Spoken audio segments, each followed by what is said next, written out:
Kumusta mga kaboxing? This is Boy Kalawang TV. So matapos nga pong maibalita natin kamakailan, nakasado na ang bakbaang Ryan Garcia versus Devin Haney rematch ngayong taon sa buwan ng Oktubre at magkakaroon pa silang dalawa ng trilogy fight sa taong 2026 sa buwan naman po ng February.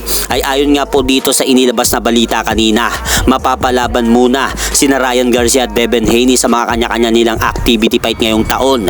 Dahil kanina lang po mga idol sumabog ang balitang haharapin ni Devin Haney itong si former Unified World Junior Welterweight Champion Jose Ramirez ngayong darating na buwan ng Mayo. Habang si King Ryan Garcia naman po ay haharapin naman po nito sa buwan din po ng Mayo itong si former WBA World Lightweight Champion Isaac Pitbull Cruz. Kaya mabigat-bigat nga po ang hamon sa kanilang pinirmahan na laban ng Riyadh season. Dahil kung matatandaan ninyo, pumirma nga po sina Devin Haney at Ryan Garcia ng fight contract under ng Riyadh season ni kamahalang Turkey LLC. Kaya kailangan maipanalo po muna ni Devin Haney at Ryan Garcia ang kanilang mga kanya-kanya nilang laban bago maganap ang kanilang rematch na dalawa.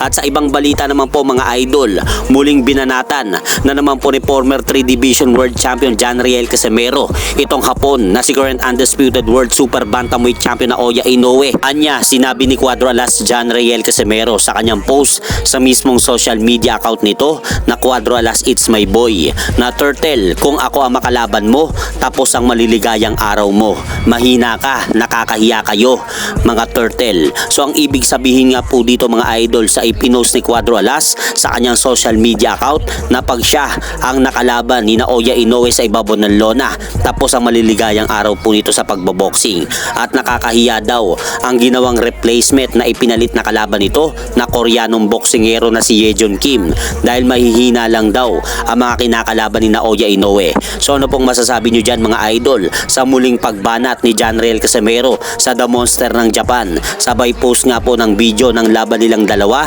kila Nery at Saul Sanchez. At hanggang dito na lang po muna ang aking update sa mga aganapan sa mundo ng boxing. At syempre mga idol, huwag nyo rin pong kalimutan, pakisuportan nyo naman po muna ang ating munting channel. Maraming salamat po.